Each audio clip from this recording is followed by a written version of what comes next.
Bismillahirrahmanirrahim. Ashhadu an la ilaha illallah wa ashhadu anna Muhammadar Rasulullah. Allahumma salli ala sayyidina Muhammad wa ala ali sayyidina Muhammad. Rabbi shrah li sadri wa yassir li amri wahlul 'uqdatam min lisani yafqahu qawli. Amin. Bismillahirrahmanirrahim. Yang dimaksud nama Allah yang ke-100 itu adalah sesuai yang dipesankan oleh orang yang pernah bertemu Kang Mas, yakni nama Allah yang ke-100 adalah Alif Putih. Alhamdulillahirabbil alamin. Selama ini ke-99 nama Allah sudah diakui, sudah bertajalli kepada nama yang ke-100. Tapi selama ini tidak disadarinya, karena yang nama yang ke-100 ini belum menyadarinya. Maknanya nama setiap diri manusia itulah hakikat rahasia nama Allah yang ke-100 itu. Allah lah yang menamai hidup yang ada di tiap-tiap diri manusia ketika manusia itu terlahir. Kullu mauludin yuladu alal fitrah. Dulu di saat bayi, nama-nama manusia itu masih suci, karena yang memberi nama adalah hidup itu sendiri. Allah sendiri yang menamai masing-masing diri manusia. Maka dari itu alifnya masih putih, karena di dalam hati bayi tidaklah mungkin mengaku-ngakui bahwa hidup ini hidup bayinya, badan ini badan bayinya. Jadi ketika masih bayi, alif yang ada di dalam bayi itu masih putih, masih suci. Maksudnya putih itu masih suci dari pengakuan hidup diri manusianya di hatinya. Inilah yang dimaksud alif yang putih, alif yang suci. Selama ini ke-99 nama Allah itu sudah bertajalli kepada Muhammad Rasulullah. Jadi contohnya ya Muhammad bin Abdullah, contoh yang sempurna. Akan tetapi hakikat Muhammad Rasulullah adalah hamba-hamba Allah, hamba ciptaan Allah, hamba yang diperjalankan Allah sejak dari tanah hingga menjadi bayi sampai saat ini. Tetaplah diperjalankan oleh Allah, tetaplah dibimbing oleh hidup. Bismillahirrahmanirrahim. Subhanalladzi asra bi'abdihi. Maha suci Allah yang memperjalankan hamba-hambanya. Maha suci hidup yang memperjalankan, yang menciptakan, yang membimbing, yang mengutus tanah sejak dari tanah hingga menjadi bayi sampai setua ini. Maka yang dimaksud alif putih itu maha sucikan Allah di dalam hati manusianya. Maha sucikanlah hayatullah dari hayat manusianya. Maha sucikanlah Allah dari hidup yang diaku-akui oleh manusianya, agar nyata kembali alif yang putih itu.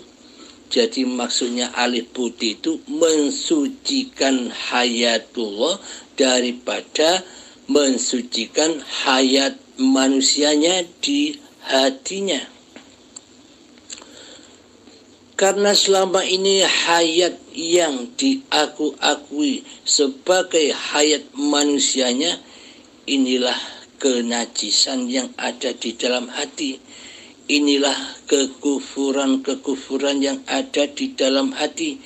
Inilah persekutuan manusia terhadap Tuhannya di dalam hatinya selama ini, sehingga alif putihnya tidak muncul, karena alif putih sudah diaku-akui sebagai hidup manusianya. Maka dari itu, sucikanlah nama masing-masing diri manusia kita. Kembalikan lagi ke asalnya. Kembalikan lagi ke asal usulnya. Siapa yang memberi nama? Allah. Jadi nama hidup, nama nyawa, nama roh, nama jiwa, nama hati sudah bukan nama manusianya lagi. Maka hapuskanlah nama-nama itu di hatimu. Sucikan kembali nama nyawa, nama jiwa, nama hati, nama roh, dan nama hidup. Kembalikan lagi menjadi nama Allah. Jadi ketika sudah dipersembahkan lagi kepada penciptanya, inilah yang dimaksud alif yang putih, yakni hayatullah, hayat yang suci. Alhamdulillahirabbil alamin. Semoga bisa dipahami. Jadi bagaimanakah untuk menemukan alif yang putih ini? Jadi bagaimanakah caranya untuk mengaplikasikan agar suci hayat ini dari hayat manusianya? Agar suci singgasana hati ini dari kekuasaan kemanusiaannya di hatinya. Maka dituntunlah dengan ilmu diri, yakni ilmu hakikat dan ma'rifat. Jadi sesungguhnya agama di sisi manusia itu banyak sekali. Akan tetapi agama di sisi Tuhannya adalah simple. Awaluddin ma'rifatullah. Awal suatu agama di sisi Tuhannya ini adalah ma'rifatullah, bermakrifat kepada Tuhannya, tahu Tuhannya, mengerti Tuhannya, bertemu Tuhannya. Apa tujuan awaluddin ma'rifatullah? Bila kita tidak bermakrifat kepada Allah, bila kita tidak tahu kepada Allah zat yang disembah, lalu selama ini kita nyembah siapa? Lalu selama ini kita mengabdi kepada siapa? Jadi selama ini sholat kita, puasa kita, dan seluruh ibadah kita untuk apa? Akan tetapi selama ini demi Allah ibadah yang kita lakukan selama ini, sholat kita, ibadah kita, puasa kita, sedekah kita, seluruhnya tersesat dari Allah. Karena selama ini kita tidak mengenal Allah, zat yang disembah, zat yang diabdi. Maka dari itu akhirnya hawa nafsulah yang menduduki singgasananya Allah. Sehingga alif yang putih dahulu ketika bayi terlahir menjadi gelap alifnya. Alif yang hitam karena dikuasai oleh setan yang terkutuk di dalam hati manusia, ketika di dalam hatinya masih wujud diri manusianya yang berkuasa daripada kuasa Tuhannya. Nah, untuk bermakrifat kepada Allah inilah ada tahapan-tahapannya.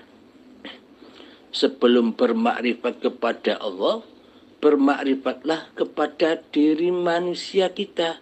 Siapa sih diri manusia kita ini? Man arafa nafsahu, barang siapa yang mengenal hakikat sifat diri manusia kita di hati kita, maka faqad arafa rabbahu, maka nyatalah ma'rifatullah, maka nyatalah Allah. Apa maknanya?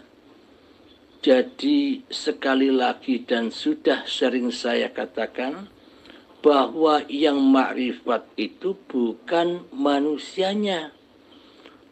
Tak satu pun manusia itu bisa bermakrifat kepada Allah tanpa Allah.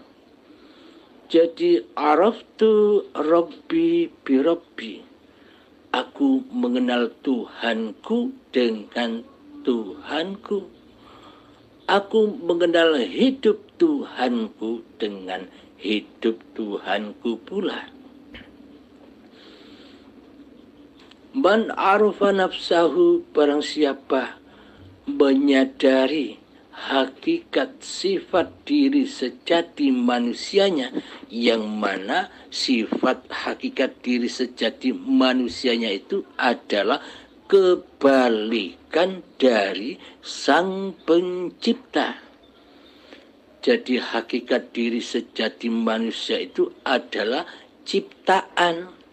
Jadi ciptaan itu wajib berposisi sebagai ciptaan.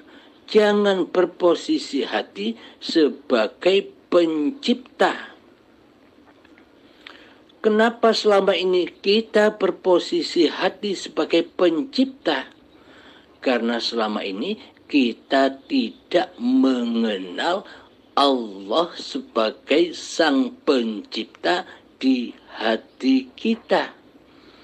Yang ada di hati kita adalah wujud diri manusia kita sendiri. Yang ada di hati kita selama ini adalah hidup manusia kita sendiri. Yang ada di hati kita selama ini adalah kuasa diri manusia kita sendiri.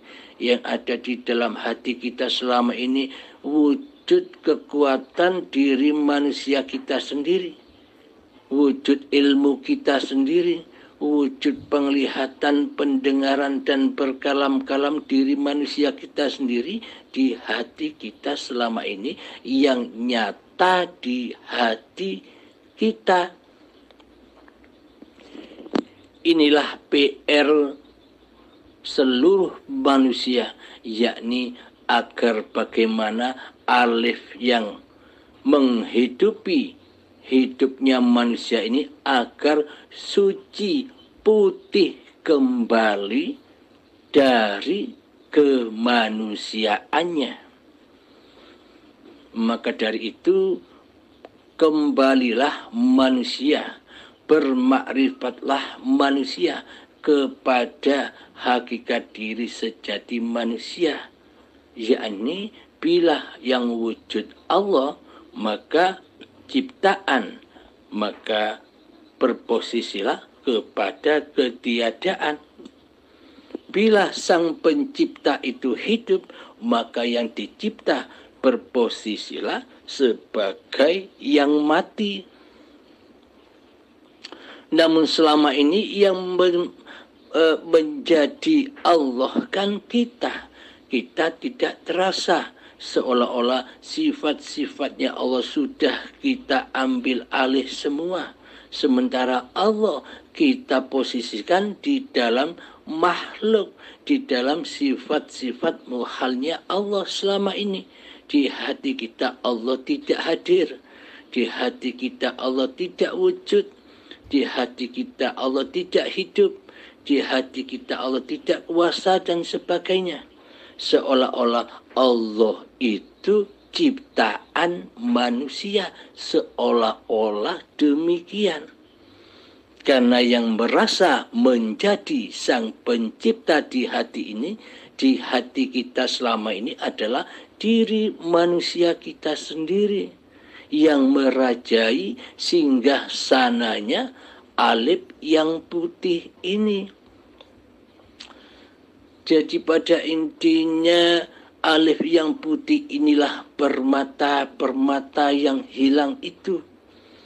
Jadi kembalikanlah permata-permata itu kepada asalnya, yakni sucikan kembali bahwa hidup ini bukan hidup manusianya di hati kita lewat cara latihan-latihan bertafakur, lewat cara latihan-latihan berzuhud dimanapun Anda berada, yakni keadaan hati kita selama ini kan gelap gulita dari Allah. Karena di dalam hati kita selama ini yang paling dicintai adalah dunia, urusan dunia, urusan kehormatan, urusan kebanggaan, urusan kemuliaan, hingga gelaplah hati kita selama ini. Akhirnya hati kita gelap gulita seperti gua Hira. Nah, jadi cara bertafakur, jadi cara berzuhud, jadi cara berkhulwat adalah bertapalah, masuklah ke dalam dirimu dan masuklah ke dalam gua Hira yang gelap gulita itu. Agar gua Hira itu, agar hati ini menjadi terang benderang dengan nurullah. Inilah yang dimaksud alif yang putih itu. Ketika manusianya sudah mati sebelum mati, ketika manusianya menyadari akan kemakhlukannya, ketika manusia menyadari atas yang dicipta, bukan pencipta. Jadi untuk melatih kezuhudan, untuk melatih tafakur bukan di luar dirimu, akan tetapi di dalam dirimu, yakni di dalam gua Hira yang penuh dengan dunia, yang gelap gulita akan ketuhanan, masuklah di dalamnya. Bersihkan gua Hira itu dari nama-nama manusia kita. Bersihkan nyawa itu dari nama manusia kita. Bersihkan nama jiwa itu dari nama diri manusia kita. Bersihkan hati itu dari nama diri manusia kita. Bersihkan roh itu dari nama diri manusia kita. Dan bersihkanlah hidup di dalam yang meliputi dalam dan luar hati kita ini, sucikanlah dari nama diri manusia kita di hati kita. Maka nyatalah alif yang putih itu. Jadi cara zikirnya bukan nyebut-nyebut alif putih, alif putih, alif putih, bukan begitu cara zikirnya. Cara zikirnya adalah merasakan dengan rasa tanpa disebut, merasakan saja bahwa hidup ini Allah. Jadi bukan hidup manusianya lagi. Hayatullah akan nyata ketika hayat manusianya sudah tumbang. Hayatullah akan nyata ketika kekuasaan diri manusianya hancur lebur. Langit dan bumi manusianya kiamat, hancur lebur. Apa yang dikatakan langitnya manusia? Hidup yang selama ini diakui sebagai hidup manusianya, itulah yang dimaksud langit. Langitnya manusia. Dan badan yang selama ini diakui sebagai badan milik manusianya, itulah buminya.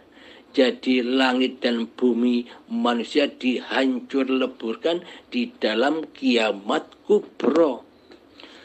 Setelah hancur lebur kekuasaan diri manusianya di hatinya, ketika lebur langit manusianya, ketika lebur bumi manusianya, maka sudah tak ada suara lagi, maka sudah tak ada yang tampil lagi, semuanya fana. Kemanusiaannya fana, wujud manusianya fana, hidup manusianya fana, kekuasaan diri manusianya fana, kehendak daya upaya dan ikhtiar diri manusianya fana, kekuatan diri manusianya fana, ilmu manusia, penglihatan dan pendengaran, bahkan berkalam-kalam manusianya sudah fana semua. Ketika manusianya sudah fana, ketika makhluk sudah tak ada yang hidup lagi, maka Allah menyatakan dirinya hidup, menyatakan kediriannya, yakni innani anallah, sesungguhnya aku ini Allah, la ilaha illa ana, tiada Tuhan selain aku. Jadi akunya di sini sudah bukan aku manusianya, karena aku manusianya sudah hancur lebur. Jadi yang bermakrifat kepada Allah itu bukan manusianya. Yang bermakrifat kepada Allah adalah Allah sendiri. Makrifat manusianya adalah kembali ke asalnya, kembali ke tiadaannya, kembali ke alam gaibnya. Awal gaib, kembali gaib. Awal tiada, kembali tiada. Allah yang awal ada, Allah yang awal wujud, berakhir juga wujud. Allahnya yang nyata ketika kemanusiaannya sudah kembali ke alam kejadiannya, yakni alam ketiadaan yang tak bisa disebut. Contoh, dulu nenek moyang kita pun merasa di dalam hatinya bahwa akulah yang hidup. Tapi setelah mereka meninggal, kira-kira apa buktinya? Apakah mereka masih wujud? Kan gaib.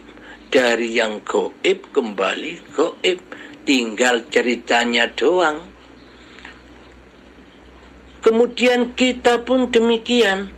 Kita seolah-olah selama ini ngaku-ngaku di dalam hati kita bahwa hidup ini adalah hidup manusiaku.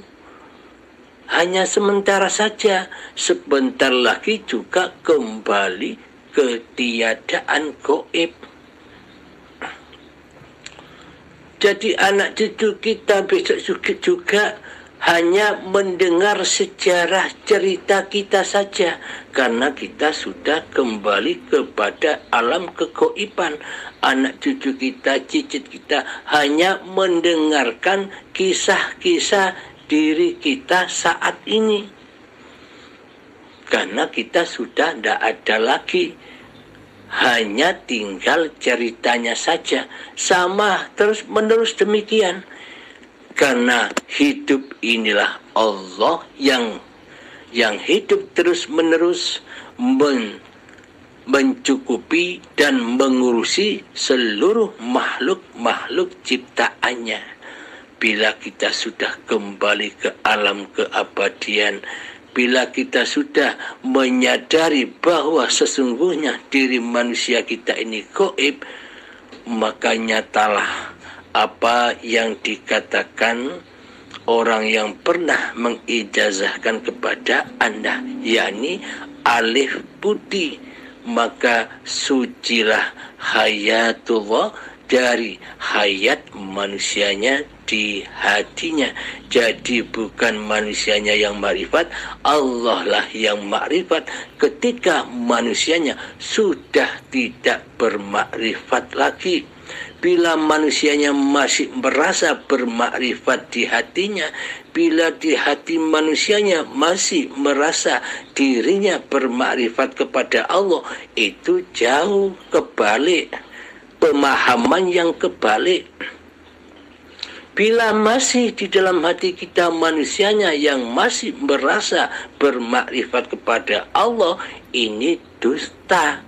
Berarti yang makrifat manusianya, bukan Allahnya. Di dalam hatinya Allah gaib, yang ada diri manusianya. Apa bedanya dengan orang-orang yang belum mengenal Allah? Sama saja. Jadi yang dimaksud makrifatnya manusia adalah makrifatnya manusia kepada hakikat diri sejati manusianya, kembali ke alam makhluk, ke alam ketiadaan.